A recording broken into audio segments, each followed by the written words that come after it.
News 18 पर आप देख रहे हैं यूपी 9 बजे। आपके साथ मैं हूं कंचन डोगरा।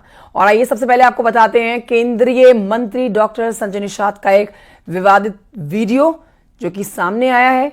मंगलवार को सुल्तानपुर के लंबुआ विधानसभा क्षेत्र का यह वीडियो बताया जा रहा है, जहां पर पीपी कमेचा ब्लॉक के मदारडी में संवैधानिक अधिकार रथ यात्रा के दौरान उन्होंने एक विवादित बयान दे डाला।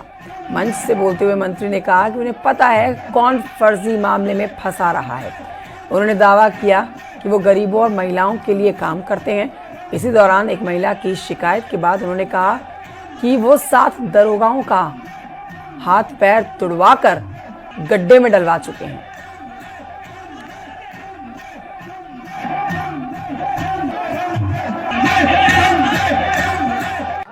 ऐसे नहीं पहुंचा हूं।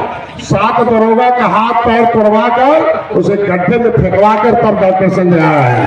जरूरत हुआ तो दरोगा के खिलाफ भी कार्रवाई कराएंगे। यहाँ ऐसे नहीं पहुंचा हूं। 7 दरोगा का हाथ पैर तोड़वा कर उसे गड्ढे में फेंकवा कर तब डॉक्टर संजय आया है। जरूरत हुआ तो दरोगा के खिलाफ भी कार्रवाई कराएंगे। यहाँ ऐसे अजीत हमारे सहयोगी और जानकारी के साथ फोन लाइन पर मौजूद है। अजीत, महिलाओं के लिए, दलितों के लिए, गरीबों के लिए काम करना एक तरफ और इस तरह का विवादित बयान देना कि दरोगाओं के हाथ पैर तुड़वाए हैं तब यहाँ पहुंचा हूँ, ये पार्टी के लिए भी चिंता बढ़ा सकता है। ये पूरा वाकया समझाइए, कहाँ पर उन्होंने ये बात कही और अब किस तरह से उनके इस बयान के ऊपर विवाद छिड़ा हुआ है। जी, मैं आपको बताना चाहूंगा कि कल सुल्तानपुर में कैबिनेट मंत्री संजय निषाद का जो विवादित बयान है, इन्होंने जिस तरह से ये बयान दिया है, कहीं न कहीं सरकार पर भी एक सवाल खड़ा करता है। जिस तरह से सरकार लगातार महिलाओं और बेटियों की सुरक्षा के लिए लगातार काम कर रही है, तमाम योजनाओं को दे रही है, लाभ दे रही है। चाहे कानून सुरक्षा की व्यवस्था की बात अगर की जाए तो सरकार और पुलिस लगातार कानून व्यवस्था को लेकर महिलाओं की सुरक्षा करती है। लेकिन जिस तरह से कल कैबिनेट मंत्री संजय निषाद ने संवैधानिक अधिकार रथ यात्रा में शामिल हुए थे, जिस तरह का इन्होंने ये बयान दिया था, ये काफी निंदाजनक और काफी गलत बयान दिया था, जिसको लेकर काफी लोगों में नाराजगी भी है। जिस तरह से आपको कह दें कि जिस तरह से उन्होंने कहा था कि 7 दरोगाओं का हाथ पैर तुड़वाकर गड्ढे में डलवाया तब जाकर वो वहां तक पहुंचे हैं। हालांकि एक महिला ने उनसे शिकायत की थी और उन महिला की शिकायत करने के बाद उन्होंने ये बयान दे दिया। जब ये बयान आया तो ये बयान जो कि पीपी कमेचा ब्लॉक के मादरडी में जो संवैधानिक अधिकार रथ यात्रा थी वहां पहुंचे थे, वहां पर उन्होंने कहा था कि मुझे सब फर्जी ढंग से फंसा रहे हैं। महिला ने जिस तरह से आरोप लगाया था, तो उसी तरह उन्होंने कहा था कि मैं ऐसे नहीं पहुंचा हूं। कई दरोगाओं यानी 7 आधा दर्जन से ज्यादा दरोगाओं के हाथ पैर तुड़वा कर और गड्ढे में डलवा कर और तब जाके यहाँ तक मैं इस लेवल पर पहुंचा हूँ। तो कहीं न कहीं यह बयान काफी शर्मनाक है, बेहद शर्मनाक है, क्योंकि सरकार ये कहीं न कहीं ये सरकार की पुलिस पर भी एलिगेशन लगाता है जिस तरह से इन्होंने ये बयान दिया है। अजीत गिरी, बहुत शुक्रिया आपका जानकारी के लिए। आप इस खबर पर नजर बनाए रखिएगा।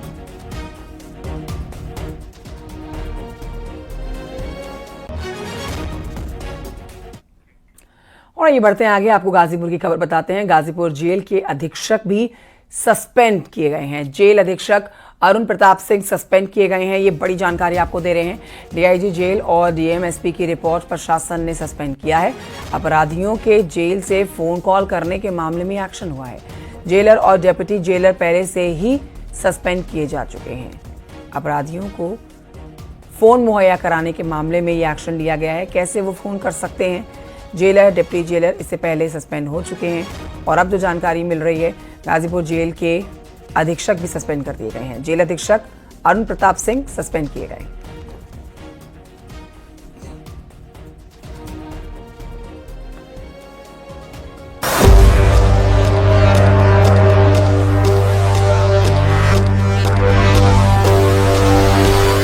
शोरूम मालिक ने बाइक चोरी की झूठी कहानी रच डाली, लेकिन पुलिस की सख्ती के बाद एजेंसी मालिक ने अपना जुर्म कबूल लिया। इसके बाद पुलिस ने उसे गिरफ्तार करके जेल भेज दिया है। पुलिस की जांच में एजेंसी का मालिक ही चोरी का मास्टरमाइंड निकला। बीमा की राशि हड़पने के चक्कर में उसने खुद की चोरी की ये साजिश रची और खुद ही जो चोरी की इसने साजिश रची उसमें 15 मार्च को वारदात को अंजाम दिया। अहिरोली थाना अंतर्गत बरवा बाजार में अक्सा ऑटो सेल्स के मालिक ने एजेंसी से 6 बाइक चोरी होने की रिपोर्ट दर्ज करवाई। इसके बाद पुलिस और एसओजी की टीम मामले की जांच में लग गई। पुलिस की जांच और सीसीटीवी फुटेज ने सारी पोल खोलकर रख दी। जब समस्त बिंदुओं को देखा गया तो इनके द्वारा बताया गया कि कर्ज में डूबे होने के नाते इन्होंने बीमा का पैसा प्राप्त करने के लिए ऐसी घटना कारित की है। सभी मोटरसाइकिलों को बरामद कर लिया गया है। वादी के द्वारा पंजीकृत मुकदमे को तरमीम करके उसको जो उन्होंने इस प्रकार का मिथ्या साक्ष्य दिया, फर्जी तरीके से तथ्यों को प्रस्तुत किया और साक्ष्य को छिपाया, इन धाराओं में अभियोग पंजीकृत करके उनको माननीय न्यायालय के समक्ष प्रस्तुत किया जा रहा है। कानपुर के पौष इलाके विकास नगर में पालतू जर्मन शेफर्ड ने अपनी बुजुर्ग मालकिन को नोच नोच कर मार डाला। 80 साल की ये बुजुर्ग महिला रोज की तरह अपने घर के आंगन में ही थी और परिवार के बाकी सदस्य अपने अपने कमरों में थे। अचानक से कुत्ता हिंसक हो उठा और उसने महिला पर झपट्टा मार दिया। झपट्टा करते पहले घर वालों को जब ये बात पता लगी तो कुत्ता किसी तरह से बाहरी व्यक्ति पर भौंक रहा था, ऐसा मालूम हुआ। लेकिन जब उन्होंने बुजुर्ग महिला की चीखें सुनी तो बाहर की तरफ भागे और कुत्ते को महिला से छुड़ाया गया। लेकिन कुत्ते महिला के पेट और चेहरे पर कई बार कर चुका था। खतरनाक वार में महिला काफ़ी घायल हो चुकी थी। महिला ने मौके पर ही दम तोड़ दिया। रावतपुर थाना पुलिस और नगर निगम की टीम ने काफ़ी मशक्कत के बाद हिंसक कुत्ते को कब्जे में लिया और अपने साथ ले गई।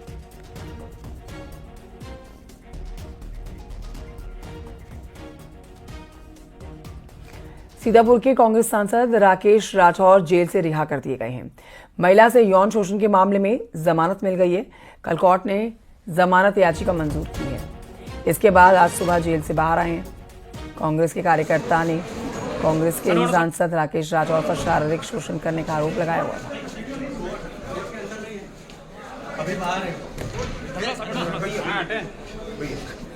सबका बहुत बहुत धन्यवाद, सबका बहुत बहुत आभार, ईश्वर का लाख लाख धन्यवाद आभार, और उन लोगों का भी बहुत बहुत धन्यवाद आभार जिन्होंने इस दौर में मेरे लिए प्रार्थनाएं की, दुआएं मांगी और मन्नतें मांगी। सबका बहुत बहुत आभार धन्यवाद। जनता में काफी खुशी है क्योंकि आप की रिहाई हो गई है। 46 दिन आपने जेल में बिताए, और क्या कहना है? जिस तरीके से सेवा कर रहा था लोगों के बीच, 2 महीने मैं क्षमा चाहता हूँ कि 2 महीने लोगों के बीच नहीं रह पाया और उनकी सेवाओं से विरत रहा, जिसके लिए मुझको चुन के भेजा था। पूरी ताकत से, रात दिन पूरी शिद्दत से फिर से उन्हीं की सेवा में लगूंगा। अब खबर यूपी के बदमाशों पर शिकंजे से जुड़ी हुई। यहां पर पहली खबर जो है वो कासगंज से है। पुलिस ने मुठभेड़ में 2 गोकशों को गिरफ्तार किया है। 3 शातिर गोकश मौके से फरार भी हो गए हैं। आरोपियों के पास से तमंचा, कारतूस, गोकशी के उपकरण बरामद किए गए हैं। दूसरी खबर गाजियाबाद की आप देख रहे हैं। पुलिस की लुटेरों से मुठभेड़ में 2 बदमाशों को गोली लगी है, जबकि मौके से एक आरोपी फरार हो गया है। आरोपियों के पास से 6 मोबाइल, 2 अवैध तमंचे, कारतूस बरामद कर लिया गया है। और तीसरी तस्वीर जो आप देख रहे हैं वो एटा से है, जहां पर अलीगंज थाना क्षेत्र में पुलिस की गोकशों के साथ मुठभेड़ हो गई। 2 आरोपियों के पैर में गोली लगी, तीसरा पुलिस को चकमा देकर फरार हो गया। पुलिस ने इन बदमाशों के कब्जे से अवैध तमंचा, कारतूस, हथियार बरामद कर लिए हैं, साथ ही बाइक भी बरामद की है।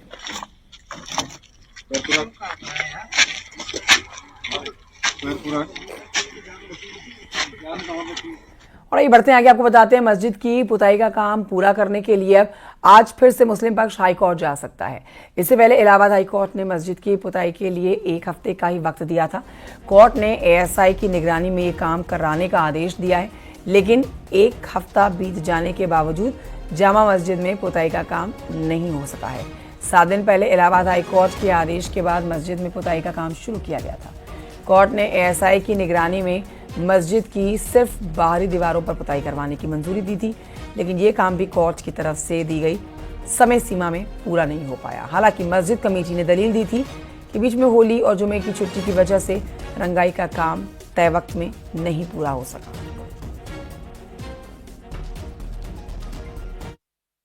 संभल की जामा मस्जिद में इस वक्त वाइट वॉश यानी रंगाई पुताई का काम चल रहा है और आप देखेंगे यहाँ पर रंगाई पुताई का जो आज 7वां दिन है, क्योंकि हाईकोर्ट के डायरेक्शन में 7 दिन में इस रंगाई पुताई को किया जाना है, जिसको लेकर यहाँ पर पेंटर पुताई कर रहे हैं। क्योंकि शुरुआत से ही यहाँ पर ये माना जा रहा था कि सफ़ेदी की जाएगी और सफ़ेदी का यहाँ पर रंग यहाँ पर जो पेंटर हैं वो करते हुए नज़र आ रहे हैं। हालांकि एक दिन पहले जो जामा मस्जिद के सदर जफ़र अली थे, उनका ये कहना था कि यहाँ पर इस सफ़ेदी के अलावा जो गोल्डन सुनहरी जो लाइन है वो भी की जाएगी, उसके अलावा ऊपर हरा कलर भी किया जाएगा। लेकिन यहाँ पर सुनहरी दीवार को भी सफ़ेदी लगा दिया गया है। आपको दिखाई देगा इस पूरी पट्टी को, जो यहाँ पर जो पट्टी है वो यहाँ पर पूरी तरह से सफ़ेद कर दी गई है। पहले वो गोल्ड की यहाँ पर सुनहरी दिखाई देती थी, लेकिन अब आपको दिखाई देगी। और यहाँ पर ये देखिए, ये जो पट्टी है ये यहाँ पर आपको गोल्डन नज़र नहीं आ रही, यानी सुनहरी नहीं आ रही, क्योंकि इसमें भी सफ़ेदी कर दी गई है। तो क्या अब इसमें सुनहरा रंग किया जाएगा या सिर्फ इसमें भी सफ़ेदी कर दी जाएगी, ये भी एक बड़ा सवाल पैदा हो गया है। क्योंकि दूसरा कोट यहाँ पर, यानी दूसरी बार यहाँ पर वाइट वॉश किया जा रहा है और इस वाइट वॉश में सफ़ेदी जो है सुनहरे जो लाइन बॉर्डर लाइन है उस पर भी कर दी गई है। तो क्या ऐसे में ये पूरी जो बैकग्राउंडर है जामा मस्जिद का उसमें सफ़ेदी की जा रही है। और हालांकि इसको लेकर पहले से ही एसआई ने साफ कर दिया था कि सफ़ेदी ही यहाँ पर की जाएगी। संभल की जामा मस्जिद की रंगाई पुताई के साथ ही उससे रंग बिरंगी लाइटों से भी सजाया गया है। दिल्ली से लाई गई रंगीन लाइटों से जामा मस्जिद जगमगा रही है। एसआई की निगरानी में मस्जिद की बाहरी दीवारों की पुताई का काम भी किया जा रहा है। जामा मस्जिद के गोल्डन कलर को भी एसआई ने सफ़ेद कलर से पेंट किया है, जबकि मस्जिद के बाहरी दीवार सुनहरे और हरे रंग से रंग की गई है। जामा मस्जिद की दीवार पर सफ़ेद रंग से पुताई करने से जामा मस्जिद कमेटी के लोगों ने संतुष्टि जताई है।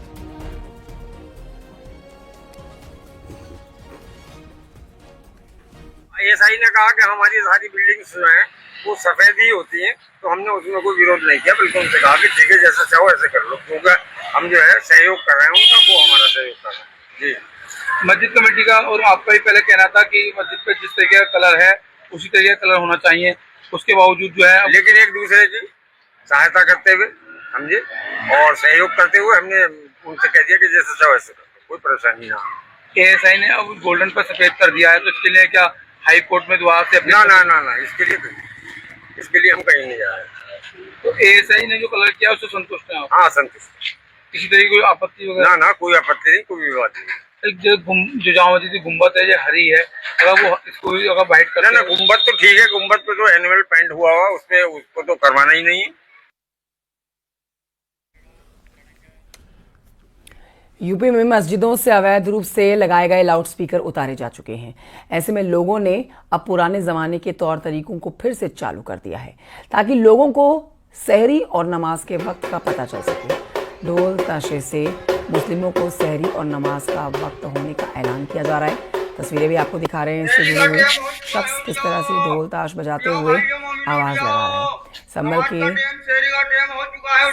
सराय तरीन और हयात नगर में सहरी का वक्त बताने वाले आवाज लगाते देखे जा सकते हैं।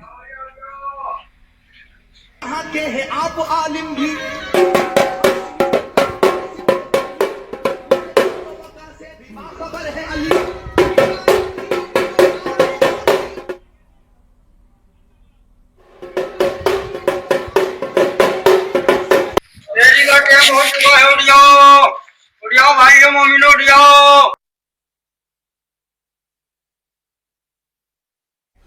संभल में नेजा मेले पर रोक के फैसले पर अब समाजवादी पार्टी के विधायक इकबाल महमूद ने इस पर विरोध जताया है। इकबाल महमूद ने कहा है कि ऐसे नेजा मेला को खत्म करना गलत बात है।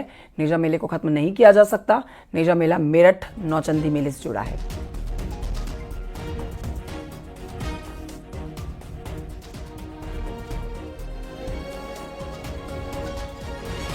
मेरे नजर से अभी नहीं गुजरी है ये बात, ये आप मेरे ध्यान में लेकर आ रहे हैं।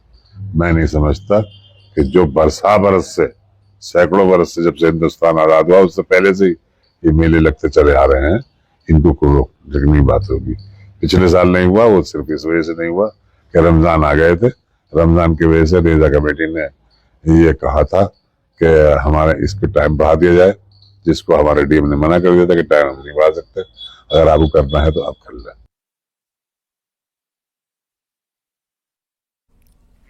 बाराबंकी से खबर, जहां पर सतरीक कब्जे में मौजूद सैयद सालार साहू गाजी रहमतुल्लाह की दरगाह अचानक से चर्चा में आ गई है। ये चर्चा संभल में सैयद सालार मसूद गाजी की याद में लगने वाले नेजा मेले पर रोक के बाद शुरू हुई है। अब बाराबंकी में सैयद सालार मसूद गाजी के पिता की दरगाह पर लगने वाले मेले को भी लेकर अब चिंता यहाँ पर लोगों की बढ़ गई है। बूढ़े बाबा की दरगाह के कार्यकर्ता यहाँ पर हैं और उन्होंने कहा है कि कुल मेले के पहले दिन यहाँ पक्के आम की सीप आकर जरूर चढ़ती है।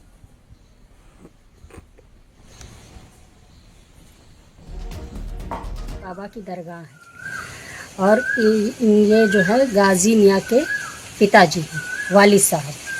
यहाँ लोग आते हैं बहुत दूर दूर से। बच्चों का अपने मुंडन हिंदू भाई कराते हैं, चादर चढ़ाते हैं, निशान चढ़ाते हैं और आम की सीख बड़े मंगल के बाद से चढ़ना शुरू हो जाती है। हर हाल में चाहे जहाँ गिरे आती ज़रूर है। कांग्रेस के सांसद इमरान मसूद ने सहारनपुर रेलवे स्टेशन का नाम मां शाकुंभरी देवी के नाम पर करने की मांग की है। इमरान मसूद ने संसद मांग करते हुए कहा कि सहारनपुर एक ऐतिहासिक शहर है, वहां मां शाकुंभरी देवी का प्राचीन मंदिर है। सहारनपुर में मां शाकुंभरी का निवास है। ऐतिहासिक शहर है, वहाँ मां शाकुंभरी देवी का निवास है। सहारनपुर रेलवे स्टेशन का नामांकन मां शाकुंभरी देवी के नाम पर कर दिया जाए। सहारनपुर बहुत ऐतिहासिक शहर है, वहाँ मां शाकुंभरी देवी का निवास है। सहारनपुर रेलवे स्टेशन का नामांकन मां शाकुंभरी देवी के नाम पर कर दिया जाए। और ये बढ़ते आगे, आपको बताते हैं यूपी बोर्ड की कॉपियों के मूल्यांकन का काम आज से शुरू होगा। 54 लाख स्टूडेंट्स की 3 करोड़ से ज्यादा की कॉपियां जांची जाएंगी, जिसको देखते हुए सेंटरों पर सुरक्षा के कड़े इंतजाम किए गए हैं।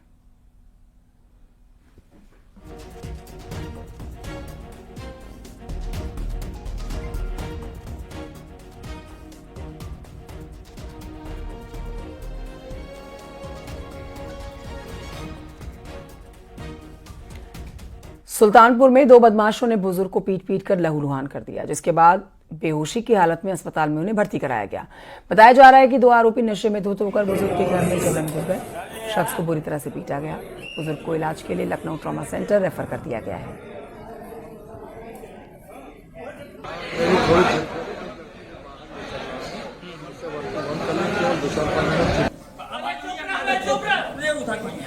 उधर सीतापुर में एक दुकान में भीषण आग लग गई और आग लगने का कारण शॉर्ट सर्किट बताया जा रहा है। आग की चपेट में आने से प्रोविजन स्टोर में रखे 2 सिलेंडर जोरदार धमाके के साथ फट गए। इससे आग ने विकराल रूप धारण कर लिया। धमाके की आवाज और आग के चलते पूरे इलाके में भगदड़ मच गई। एक हादसे में एक युवक गंभीर रूप से झुलस गया है और आग इतनी भयानक थी कि मकान की 3री मंजिल तक जा पहुंची। मौके पर पहुंचे दमकल कर्मियों ने और पुलिस के लोगों ने घर में फंसे हुए परिवार के लोगों को कड़ी मशक्कत के बाद बाहर निकाला। दमकल कर्मियों ने करीब 3 घंटे की कड़ी मशक्कत के बाद आग पर काबू पाया।